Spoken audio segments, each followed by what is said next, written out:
pessoal, aqui é o Carlos Vasconcelos do Trilhas do Sucesso, mais uma vez trazendo um entrevistado muito interessante para vocês, que pode agregar muito valor, né, a essa batalha do mercado de trabalho.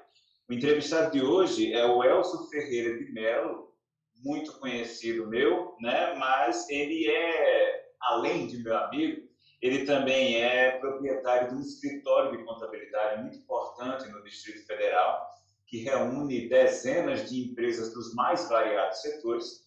E a ideia de entrevistá-lo é justamente para que nós possamos entender não apenas um setor específico, né, como foi a entrevista de ontem, onde a gente falou sobre o setor de turismo, mas no escritório de contabilidade Capital Contabilidade, eles têm empresas dos mais variados setores, e eu acho que essa diversidade pode ser bem interessante para você que quer saber como se posicionar, né, no mercado de trabalho depois que essa pandemia passar, depois que essa crise passar, como que os mais variados mercados. Então, é uma visão mais de multimercado que o Elcio vai trazer para a gente. O Elcio, ele é contador há mais de 25 anos, né? Ele tem vasta experiência na prestação de serviços contábeis para empresas de pequeno e médio porte, oferecendo assessoria na área do planejamento tributário, administração do pessoal, escrita fiscal, legalização e regularização de empresa, abertura e encerramento de empresas, imposto de renda pessoa física e jurídica e apuração de ganho de capital, entre outros. Ele é sócio-diretor na empresa Capital Contabilidade, que fica no Distrito Federal desde 2004. Né? Elcio, muito obrigado por você ter aceito o convite da gente para dar a sua opinião, né, sobre as questões relacionadas ao mercado de trabalho. Essa série, né, ela fala sobre o futuro do mercado de trabalho pós-pandemia, né? Ou seja, o futuro do trabalho depois da pandemia. Como é que as pessoas devem se comportar? Mas eu acho, sabe, Elcio, que a primeira coisa que as pessoas precisam entender um pouco mais é essa primeira pergunta: qual o papel da contabilidade nas relações de trabalho, né? Ou seja, entre empresas e os prestadores de serviços, os trabalhadores, qual o papel da contabilidade nisso? Boa tarde, Carlos. Seguinte, a contabilidade, ela exerce um papel, assim, ao meu ver, importantíssimo. Por quê? Porque ela intermedia essa parte de contratação de um funcionário. Então, quer dizer, o primeiro contato com dados do funcionário, normalmente é com o seu patrão. O segundo contato vem com a contabilidade. E, normalmente, nós vamos pegar os dados, vamos fazer uma análise, entendeu? E essa intermediação aí na relação de trabalho, né, a contabilidade ela atua também até na seleção. Já aconteceu o caso de vir um currículo e a contabilidade analisar e retornar para o empregador, né, para o proprietário da empresa, que aquele funcionário você faz algumas observações daquele funcionário para para o empregador, no caso, entendeu? Mas, assim, o papel da contabilidade, o principal papel da contabilidade, nesse caso, é intermediar e orientar, no caso, o empregador na tomada das decisões, que, no caso, até de uma eventual contratação mesmo. Às vezes já está determinada aquela contratação, você coloca algumas observações para o empregador e acaba aquilo ali ficando meio que pendente, aquela contratação, entendeu? Então, assim, é nas tomadas de decisões do empregador e na intermediação da contratação dos funcionários.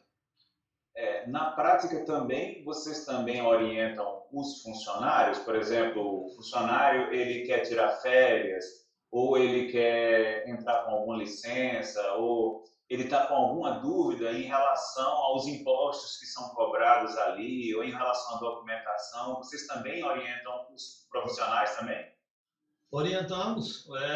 Na verdade, isso não deveria ocorrer, porque a relação de trabalho da contabilidade é diretamente com o empregador e não com o empregado. Mas acontece muito, porque tem muitas empresas que acabam o empregado tomando frente e o contato da contabilidade acaba se tornando direto com o empregado. Entendeu? Então, sempre tem orientação. Sempre tem orientação quanto igual você citou, em férias, impostos que incidem, até a apresentação de um atestado, toda essa parte a gente está sempre orientando. E não só o empregador, e também os empregados. Na maioria dos casos, os empregados. Porque o contato acaba se tornando direto com o empregado. E, Elcio, a empresa de vocês funciona há mais de 15 anos, né? Agora está completando 16 anos. Isso. E acho que eu conheço a empresa de vocês há mais ou menos esse tempo também, né? Okay. Não, na verdade, eu acho que é um pouco mais de 10 anos, né? Eu acho que é de 2009 para cá. E, assim, a empresa de vocês atende outras empresas, né? Ou seja, é o escritório de contabilidade das empresas dos mais variados setores. Você acompanha de perto o balanço das empresas, o faturamento das empresas, a movimentação dos funcionários, entrada e saída de capital, de funcionários. Qual o setor, na verdade, né, que, assim, muitos setores foram muito afetados, mas quais são os setores que continuam funcionando bem? Ou não existe? Todos os setores foram muito afetados? Olha, assim, a princípio, foi meio que um terrorismo para as empresas, né? As empresas ficaram meio que atormentadas, de um modo geral. Mas, ao longo de um mês, aí, vamos botar aí 30 dias, isso já ficou identificado aquelas empresas que não sentiram tanto. Já podemos analisar e verificar. Por exemplo, drogaria. Drogaria não teve problema. Primeiramente, porque não fechou, né? Não foi afetado porque não fechou. E segundo, que a demanda com a venda mesmo de álcool em gel, só álcool em gel já deu uma alavancada nessa área, nesse setor, entendeu? Agora sim, tem outros setores, tipo restaurante. Meu restaurante foi se adaptando. A primeira semana, os restaurantes, assim, eles já queriam demitir, já foi passado para a contabilidade, demita, passa a revisão do funcionário. Aí nós orientamos, falamos, aguarda um pouco e tal. Aí, através das medidas provisórias, essas medidas provisórias foram lançadas pelo governo, as empresas foram se adequando, se adaptando a isso aí, entendeu? Então, o que inicialmente era uma rescisão, era um contrato a ser rescindido, já se tornou um contrato a ser analisado e talvez nem lá ao longo aí de 30 dias encerra ali o pedido de demissão, a demissão do funcionário. Então, já pensa-se em manter o funcionário e a empresa também, por exemplo, o ramo de alimentação. A alimentação, o restaurante não pode receber o seu cliente, mas ele vai ter um jogo de cintura, né, para atender o cliente de uma forma que não esteja... Serviço de entrega, né? Entrega e até mesmo a venda de refeição direta. A venda não seria um delivery, mas não é um delivery, né? Que a empresa abre e a pessoa pega ali a refeição no próprio estabelecimento. E com isso, assim, vamos botar que o cara o empresário tinha 5 funcionários. Ele, para trabalhar de porta fechada, ele não precisa dos garçons, um exemplo, mas ele precisa do atendente, precisa do cozinheiro. Então, inicialmente, as empresas falaram em demissão. Agora, até que com essas medidas provisórias, as demissões elas diminuíram bastante. A princípio, porque isso aí tem um prazo, né? O governo são 60 dias no caso de suspensão, né? E 90 dias no caso de redução de carga horária. O Elcio, e assim, o que você está falando é que tem alguns setores que foram afetados, mas conseguiram se adaptar.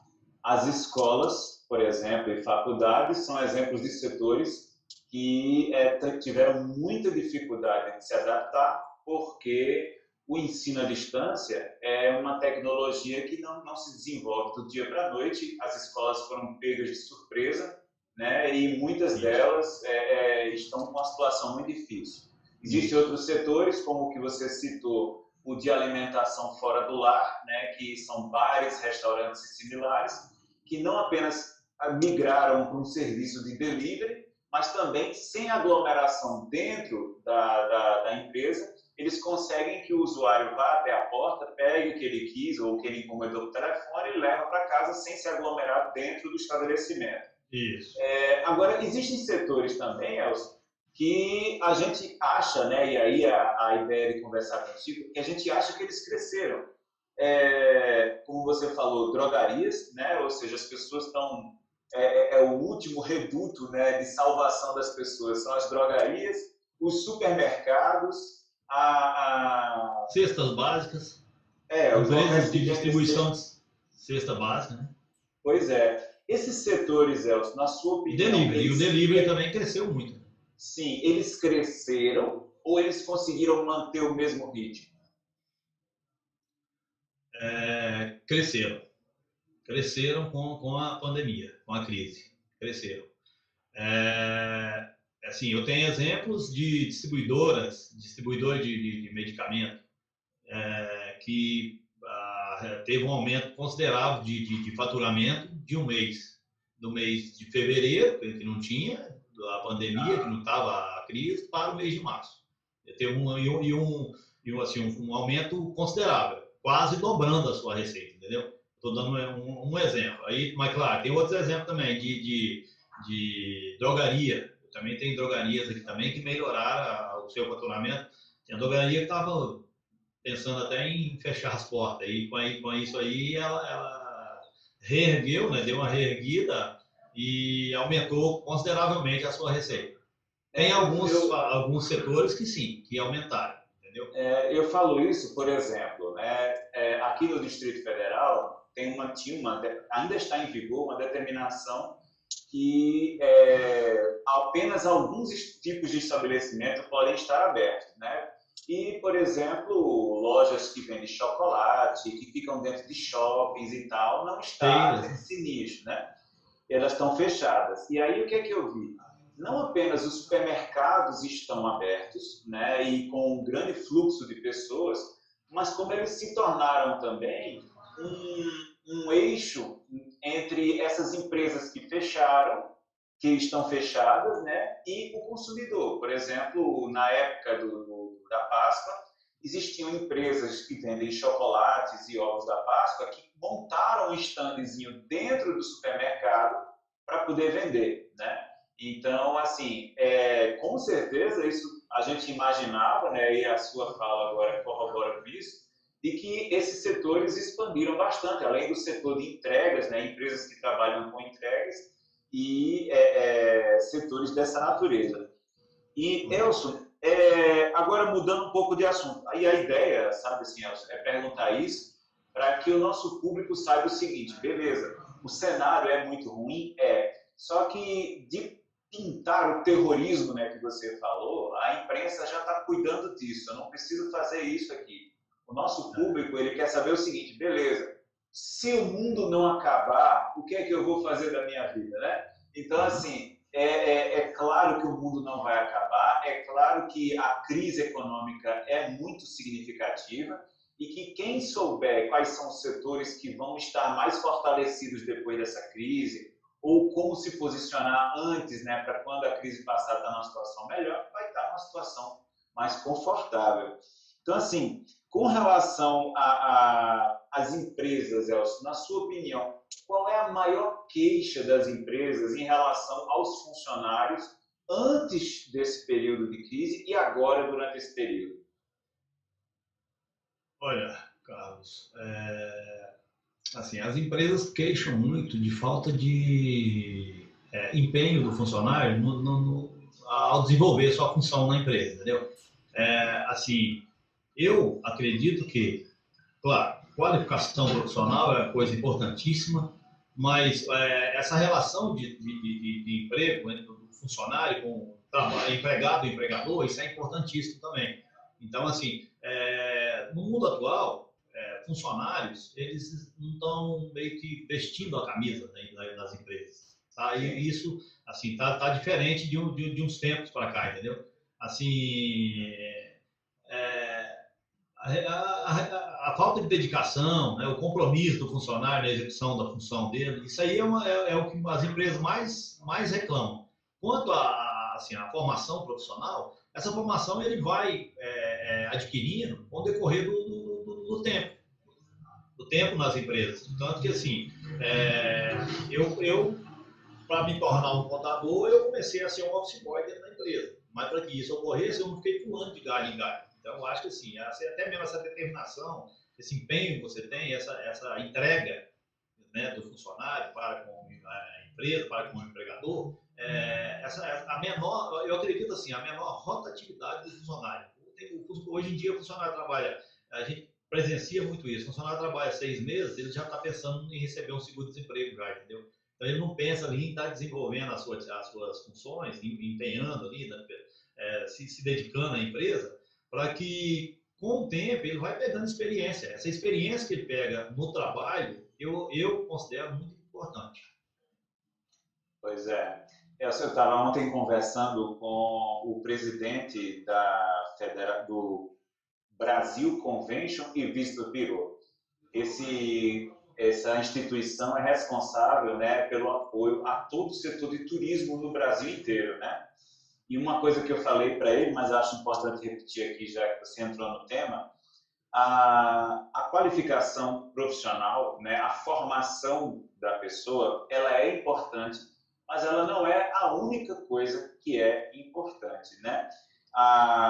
Nesse momento de pandemia, né, nós, na empresa Avante Brasil, né, que é a empresa que é responsável pelo Trilhas de Sucesso, a gente está com todos os funcionários trabalhando no sistema home office, né? E eu agora, por exemplo, aqui, estamos num sábado, eu estou aqui na empresa, mas eu estou aqui sozinho, mas é a mesma coisa durante a semana, não tem ninguém vindo para cá, né? Por uma questão de medidas sanitárias, de saúde e tal. E fica evidente para a gente, durante esse período, né, de quarentena e de isolamento, quem é essencial para a empresa e quem pode ser dispensado, né? Com certeza. E essa avaliação não passa apenas pela questão da qualificação profissional. Esse exemplo que você está me passando aí, desculpa até interromper, é porque tem uma situação importante que eu já observava mesmo antes dessa crise. O que acontece? Existiam muitas empresas que o funcionário completava um ano de trabalho e já ficava maluco para poder tirar férias. Aí ele solicitava as férias, o empregador dava as férias para ele. Naquele período de férias, o empregador observava que aquele funcionário não era tão importante para a empresa, entendeu? Quanto ele se achava. Aí existe demais, acontece demais casos em que o funcionário sai de férias, quando ele volta ele é demitido. Porque a empresa naquele período ela percebe que o funcionário não tem aquela importância tão grande para a empresa.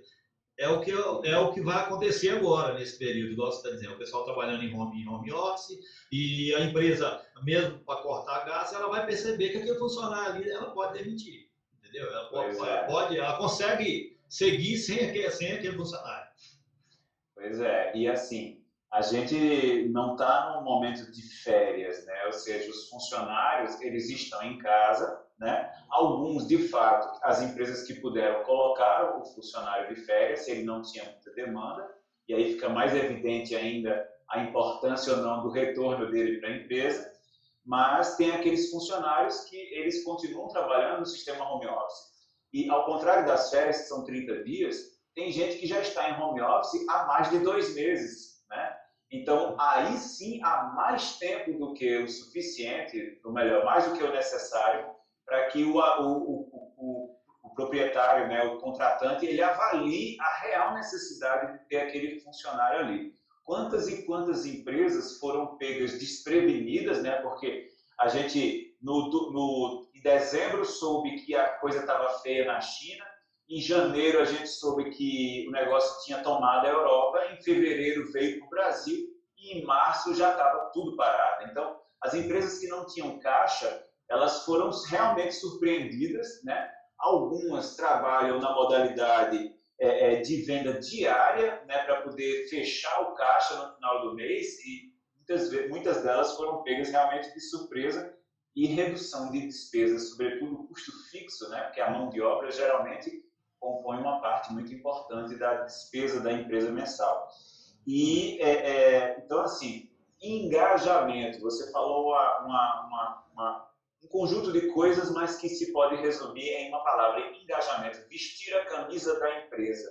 né? Ou seja, a gente no Trilhas do Sucesso, Elcio, a gente trabalha com uma divisão.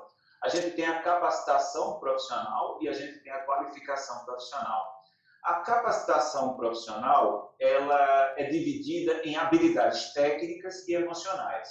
Habilidades técnicas é, por exemplo, você saber mexer numa planilha em Excel. A sua profissão não é mexedor de planilha de Excel, né? Você é um contador. Só que o Excel, na sua profissão, ele é fundamental, né? Você tem que saber planilhar despesas, receitas, funcionários, informações, declarações e por aí vai. Não apenas para o contador, mas também para uma centena de outras profissões, você saber planilhar isso no Excel é importante. Então, são habilidades técnicas que são importantes para qualquer profissão. E as habilidades que a gente chama de habilidades emocionais é justamente você saber trabalhar dentro do seu ambiente, né? Ou seja, você está, às vezes, precisando contratar uma pessoa que tenha o curso técnico de contabilidade ou a graduação em contabilidade. Mas ter essa graduação não é a única coisa importante. Às vezes o cara é um excelente contador, mas ele no dia a dia, no ambiente de trabalho, ele baixa o clima organizacional. Porque ele é antipático, porque ele não sabe trabalhar em equipe, porque ele é desorganizado, porque ele gera intriga, ele não sabe trabalhar sob pressão, ele não gosta de lidar com prazo, ele não gosta de hierarquia, né? Então, tudo isso também é componente, né, da avaliação da empresa sobre a relevância daquele funcionário estar ali ou não. E aí eu te digo, Elcio, isso também faz parte da capacitação profissional. Ninguém nasce sabendo bem se relacionar com as pessoas, saber gerenciar o seu tempo. Isso, como você bem falou, a gente tem duas formas de aprender. Na prática, né, como o pessoal diz, no dia a dia, ou você pode também estudar isso e aprender técnicas para aprender a lidar com essas questões, né? Mas, com certeza, é uma coisa que, se você, além da formação, né, você também tem habilidades técnicas que são transversais e também as habilidades emocionais, a rotatividade, como você falou, desse profissional, com certeza, vai ser bem menor do que aquele funcionário que comemora quando completa um ano de trabalho, porque ele sabe que já tem direito a X meses de seguro-desemprego e tem direito a férias, né? Então, esse funcionário ele realmente não está engajado, né, com as metas da empresa. E o proprietário, né, o contratante, ele percebe isso, ele sabe quem é com quem ele pode contar de verdade para atingir os resultados. Nessa situação que você está citando aí, existe ainda a rotatividade daquele funcionário que fica linear, né, que ele vai ali na mesma posição sempre, e tem a rotatividade daquele funcionário que hoje ele exerce um cargo A, amanhã ele exerce um cargo AB, depois de amanhã um cargo ABC. Ele vai sempre estar, não que não tenha rotatividade, mas a rotatividade daquele funcionário que tem uma relação, né, diferenciada, até mesmo com o empregador, com o empenho, com vestindo a camisa da empresa, é essa. O funcionário, ele deixa de ser um funcionário ali que está no mesmo nível e vai sempre galgando níveis maiores, entendeu? Profissão qualificando a sua profissão e, com isso, almejando cargos de mais responsabilidade e também de mais rentabilidade também. E, Elcio, deixa eu te perguntar, quais são os conhecimentos, na sua opinião, mais importantes que um profissional tem que ter hoje para, estando no mercado do trabalho, conseguir crescer ou estando fora do mercado de trabalho, conseguir entrar?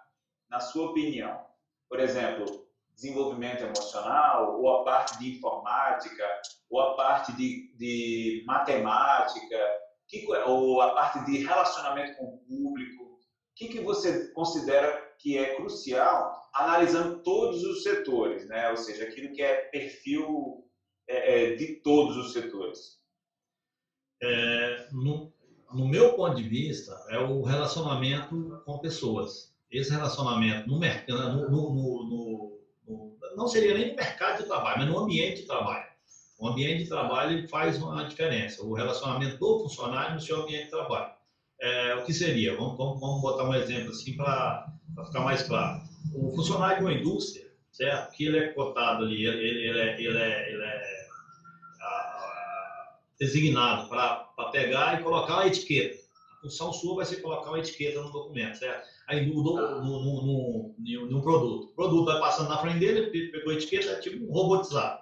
Ali, ele vai estar sempre fazendo a mesma coisa. Uma linha de produção. Uma linha de produção. A indústria está ali. Isso é uma coisa. Ao final do dia, tá lá, os braços estão morrendo de tanto pregar a etiqueta, mas segue para cá. Agora, no caso de pequenas empresas, o funcionário ele tem que ter mais, assim, ele tem que ser um funcionário que faça não só aquela função que é designada para ele, que é igual que você está falando aí. Se eu colocar um funcionário para poder fazer um lançamento aqui, lançar documentos na contabilidade, para fechamento de um balanço, e ficar lá lançando documentos, e ao final do dia não puder atender um telefone, ele não puder enviar um e-mail, alguma coisa assim, entendeu? E existe funcionários que são assim, tem funcionário que ele quer fazer só aquilo que passou para ele. E as pequenas empresas, né, que pequenas e médias empresas, o funcionário ele tem que ser pau para qualquer versátil, obra. Né? Versátil, justamente. Aí, com isso aí, ganha ponto com o empregador, entendeu? O empregador vai estar sempre do lado daquele funcionário que tem a versatilidade, que é polivalente, que atua em todas as áreas. Sim, e é interessante esse seu comentário, Elcio, porque assim, a versatilidade vem justamente de você ampliar a sua visão do mercado e você buscar conhecimentos que sejam rápidos, né? Porque também não dá para você se formar em contabilidade, em direito, em medicina, em engenharia, em astrofísica, né? Quando você está falando versatilidade, são pequenas habilidades do dia a dia que fazem toda a diferença dentro de uma empresa de pequeno e médio porte, porque realmente só em grandes empresas que você vai ser contratado para executar absolutamente uma única tarefa, né? Na verdade, a pequena e média empresa, ela está lutando para crescer. E nesse passo, ela não tem como hiper especializar, né, os profissionais em uma única atividade, né? Então, essa versatilidade que você falou, bem legal isso daí. Isso aconteceu comigo, sabe, Elcio? Quando, em 2003, eu vim para Brasília, eu vim formado, né, na verdade, em 2004, que eu vim formado em turismo. Eu tinha graduação em turismo e a minha meta era trabalhar dentro do Ministério do Turismo.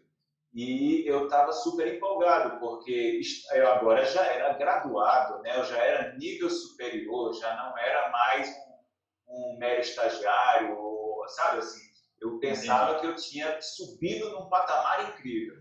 E quando eu fui no Ministério entregar meu currículo, muita gente disse assim, olha, Carlos, muito legal o seu currículo e tal, você é bastante interessado, só que assim, a sua graduação em turismo, no Ministério do Turismo, não tem influência nenhuma, porque assim, 90% aqui são formados em alguma coisa, 70% são formados em turismo, tem uns que já têm pós-graduação e muitos que já têm mestrado e doutorado. Então, eu entendi que aquela minha formação, né, aquela oficial ali, ela não era um grande diferencial, ela era o básico, muitas vezes, dependendo de onde você vai trabalhar. E aí, a pessoa que me deu uma oportunidade, né, a diretora da época, ela disse assim, agora o que eu precisava mesmo era de alguém que fizesse a apresentação no PowerPoint e que soubesse fazer gráficos e mapas, né, no CorelDRAW. Fugiu totalmente, né? Fugia totalmente a minha formação. Só que eu assumi que eu sabia fazer aquilo e aí eu corri atrás de fazer no final de semana um curso de 40 horas de como fazer mapas e como fazer gráficos e imagens no CorelDRAW. Em um final de semana eu fiz esse curso, na outra semana eu participei da entrevista e foi meu primeiro emprego dentro do Ministério, né, porque eu consegui passar. Então, assim, existem habilidades, sejam emocionais ou sejam técnicas, que você pode aprender rápido e você pode aprender várias, né? Você pode atender um telefone da forma correta, você pode saber organizar uma agenda num computador ou numa planilha Excel, você pode saber fazer alguns cálculos mais simples, né, de percentuais e tal. Realmente essa visão só especializada, ela pode ser prejudicial, né? Isso. E, Elcio, agora uma última pergunta, né? Na sua opinião, na hora de contratar um funcionário, qual é a importância, entendeu, que tem, né? Na verdade, assim, o percentual de importância que tem, de 100%, qual é a importância para as habilidades técnicas, que eu te falei, que são essas que são genéricas, que servem para muitas profissões, as habilidades emocionais, que são essas em que a pessoa sabe se interrelacionar, no relacionamento interpessoal, que sabe lidar com prazo, com hierarquia, com liderança, com equipe, por aí vai. E qual é o peso que tem a qualificação profissional, ou seja, a formação numa profissão específica e tal. Na sua opinião, e claro, de forma geral, a gente sabe que tem áreas que exigem muito mais isso, mas estou falando ali para o nosso ouvinte, né, para o nosso espectador, que é uma pessoa que não é pós-graduado ou que tem doutorado ou mestrado, mas às vezes ela até começou uma graduação, mas não terminou, ou fez a graduação e terminou, mas nunca mais voltou a estudar, mas na grande maioria também, muita gente aí só com ensino médio. O que é que você acha? O peso que cada um, habilidades técnicas, habilidades emocionais e a qualificação, a formação. Sim, eu acredito que a qualificação profissional ela é essencial, é importantíssima a qualificação profissional, até mesmo para quem, se você está fora, porque a qualificação é interessante, a qualificação profissional é importante. Se você está fora do mercado, você vai estar se qualificando para você entrar no mercado. Quem está no mercado quer se manter no mercado de trabalho, no empregado.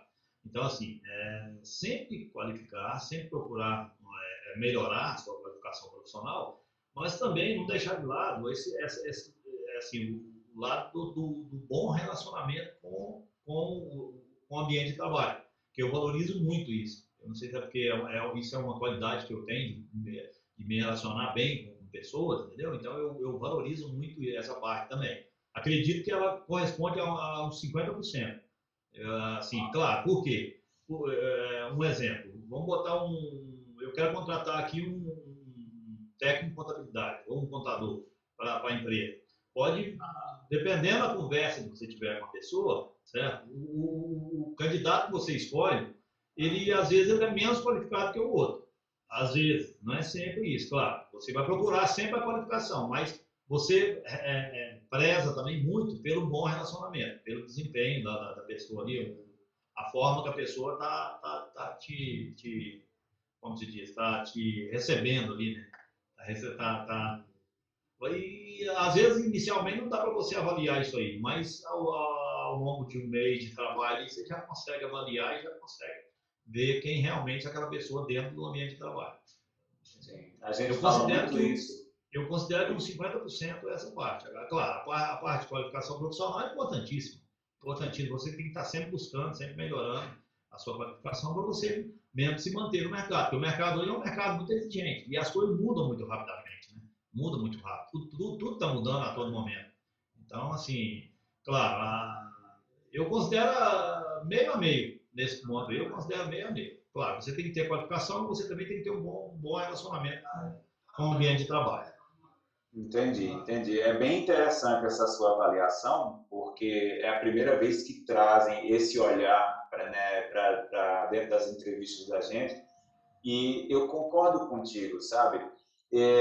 Assim, primeiro que existem profissões, né? Existem atividades e empresas de pequeno e médio porte que consideram que a qualificação é importante, mas elas não pressupõem que precisa ser uma qualificação de nível superior, né? Às vezes você não precisa, às vezes você tem um curso técnico, né? Que não é tecnólogo, porque tecnólogo sim é de nível superior, mas um curso técnico, ele atende perfeitamente a necessidade da empresa. Ou às vezes a pessoa ainda está fazendo o curso técnico, ainda está buscando a qualificação, mas na hora da entrevista você vê que aquela pessoa ela agrega muito valor ao ambiente de trabalho, né? E que as fragilidades técnicas que essa pessoa eventualmente tiver, ela pode aprender, ela pode desenvolver, né? E assim, né? Há 25 anos que você é contador, né, Elcio? Eu acho que esses últimos 60 dias aí, o tanto de novidade na área das relações de mercado de trabalho, você deve ter estudado mais do que toda a época da sua universidade, né? Só medida provisória foram aproximadamente 8 ou 9 aí que surgiram. A cada dia saiu uma mudança, entendeu? E você tem que estar sempre informando o quê? Se informando para que você possa passar para o seu cliente, orientar o cliente, entendeu? Até mesmo é o quê? Principal, que é o mercado de trabalho. Porque o que tem, assim, igual o impacto de demissões. As demissões, a princípio, elas foi causado, como eu citei, um terrorismo ali. As empresas ficaram meio que vão ter que demitir todo mundo e tal. Aí, pouco a pouco, o trabalho... Eu parei de trabalhar um dia, né, nessa quarentena aí, né, entendeu? Por quê? Porque era necessário justamente isso, eu estar me qualificando, me atualizando para que eu possa orientar o meu cliente e o cliente possa sobreviver e a empresa possa chegar lá ao final, salvar a empresa e a empresa seguir, entendeu? Não da mesma forma, porque eu acredito que daqui para frente, entendeu? As coisas vão ser diferentes. Tudo vai ser diferente. A forma, essa relação de contato do cliente com o vendedor da empresa, por exemplo, entendeu? Até uma situação que eu queria citar, que o assunto está indo para esse lado, eu queria colocar uma situação aí que ocorreu, por exemplo, o DF Legal. O DF Legal, os primeiros 15 dias que as empresas ficaram fechadas, que o governo determinou fechasse o comércio, meu ponto de vista, eu acredito que o governo age pouco nesse sentido. Por quê? Porque ele deveria agir como orientando as empresas e não chegar e fechar a empresa, por exemplo. Vamos chegar lá e lacrou a empresa porque o cara estava aberto. Não, chegar lá, estabelecer, determinar ali a forma que o cliente vai trabalhar daqui para frente, porque vai mudar. Não adianta, você tem uma loja de material, uma loja de autopeças, por exemplo, você tem um balcão. O balcão não vai ser mais o ponto que você vai chegar no balcão ali e falar com o cliente. Eu acredito que ele vai botar ali uma distância considerada para poder atender o seu cliente. E com aquilo ali, dá segurança. Dá segurança tanto para o cliente quanto para o dono da empresa, entendeu? Para os funcionários, para todo mundo. Mas só que o quê? Não existe orientação do governo quanto a isso. O governo não orienta. Ele chegou e que já falou em multar e tal, e eu falava com meus clientes, falava, gente, vocês têm que se adequar a essa situação, que não é uma coisa passageira. Não adianta nós pensarmos que daqui 2 meses, 3 meses vai estar tudo normal, que não vai estar, entendeu? Você vai por exemplo, você vai para um cinema, eu acredito que enquanto você não souber que teve a vacina ou a cura para o Covid aí, a sua forma de agir é diferente, mesmo sabendo, a sua forma de agir vai ser diferente. Eu acho não só a sua, mas também praticamente de todo mundo, entendeu? Ah, entendi. Não, concordo, sim. Assim, o governo federal, né, ao que parece, ficou, na verdade, delegado aos governos dos estados para decidir sobre essas estratégias, né? Com certeza, cada governo estadual, né, analisando a sua peculiaridade, as suas características, que muitas vezes, por exemplo, qual é a diferença entre o Acre e São Paulo, né? É uma diferença significativa. Então, existem coisas que são viáveis no Acre que não são viáveis em São Paulo e vice-versa. Mas, com certeza, as formas de prestar o serviço, das relações das empresas com seus empregadores, o contato das empresas com os seus clientes, que eram muito físicos, eles com certeza vão se transformar muito. Concordo contigo que os protocolos sanitários, né, das empresas devem mudar, né? E por isso que é tão importante o público estar antenado, né, com as decisões que estão sendo tomadas. E a ideia do Trilhas de Sucesso é justamente levar esse tipo de informação também para que ele esteja sabendo o que vai acontecer no mercado de trabalho. O Trilhas, Elcio, ele não tem nenhum curso, por enquanto, né, de formação, né, de nível superior. Todos os nossos cursos, eles são justamente nessa área ou de habilidades técnicas, ou de habilidades emocionais, ou formação para profissões que não exigem nível superior. Por exemplo, assistente administrativo, né? aí no seu escritório você com certeza deve ter alguém com o cargo de assistente administrativo, mas isso não é uma graduação, não é um nível superior. São formações profissionais que são chamados de cursos FIC, né? E a gente acredita muito que muita gente perde grandes oportunidades, primeiro porque não tem educação continuada, ou seja, faz um curso em 2002 e acha que em 2020 o mundo vai estar igual, que ele não precisa estudar mais e acha que o mundo é cruel, por isso que ele não consegue emprego. Cara, você tem que estudar todo dia, você tem que se capacitar todo dia, você tem que estar antenado com o que está acontecendo. E a segunda questão é que no ambiente de trabalho é fundamental que, além da capacitação profissional e das habilidades técnicas, você saiba se relacionar, né? É como você falou, há apenas empresas de gigante porte que vão te atribuir uma única tarefa e que você vai poder fazer só exatamente aquilo, você não vai precisar ter versatilidade nenhuma. E assim, ainda que existam oportunidades assim, particularmente eu evitaria. Por quê? Porque imagine se o meu papel é apertar um parafuso, né? Isso faz de mim alguém altamente substituível. Todos somos substituíveis, mas um cara que só aperta parafuso, ele pode acordar e descobrir que tem uma máquina que faz o que ele fazia muito melhor do que ele, e aí ele perde o espaço totalmente dentro da empresa. Então, e são as funções, são as funções que têm mais rotatividade, são justamente essas, né? São aquelas funções que não requerem uma qualificação profissional, que o empregador tem uma disponibilidade maior de oferta para aquela vaga e uma vez que não houve um empenho, a troca daquele funcionário é uma coisa fácil, se torna fácil.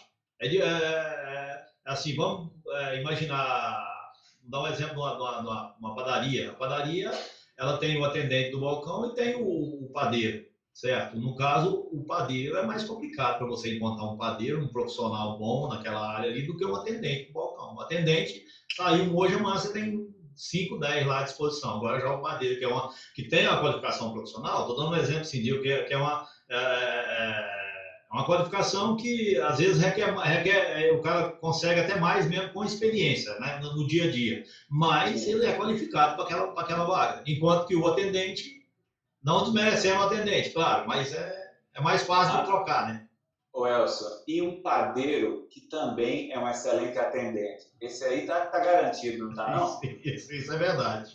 Eu estou falando isso pelo seguinte, né? Porque assim, na Europa, né, e às vezes nos Estados Unidos, em alguns lugares, mas você vê o seguinte, por exemplo, você vai na Europa, você vai numa Subway da vida, né, ou numa McDonald's, ou você vai em determinados lugares, a mesma pessoa que te atende no caixa é o camarada que produz o alimento, que te entrega e é responsável pela limpeza do lugar, né? E o que é isso? Versatilidade. Por quê? Porque se ele só fizesse o caixa, por exemplo, agora no Brasil já estão implantando, você não vai mais necessariamente até o caixa para fazer o pedido. Você entra num totem digital, digita o que você quer e só vai pegar o pedido. Então, o atendente ficou descartado. Agora, se você, além de ser um bom padeiro, você também tem noções de atendimento, também tem noções de organização, também tem noções de vendas, aí, meu amigo, essa padaria não vai demitir nunca você, porque você é versátil, né? E esses conhecimentos não são conhecimentos de nível superior, são cursos que você faz rápido, né? Cursos de 40 horas que você faz em um mês, em um final de semana, em 2 semanas, né?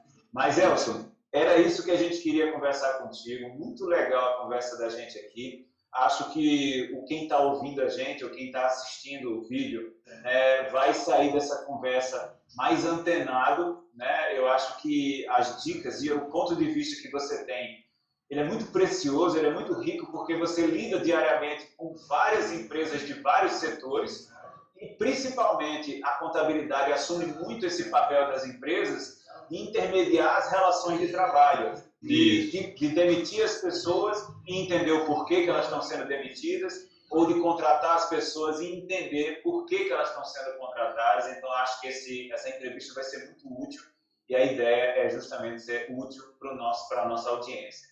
Tá bom, meu querido Elson? Muito obrigado pela sua participação. Eu vou depois mandar para você uma cópia dessa entrevista e vou disponibilizar também no site do Trilhas do Sucesso e nos nossos canais e nas nossas redes sociais. Tá bom, meu querido? Ok. Um abraço grande, tudo de bom, fica bem.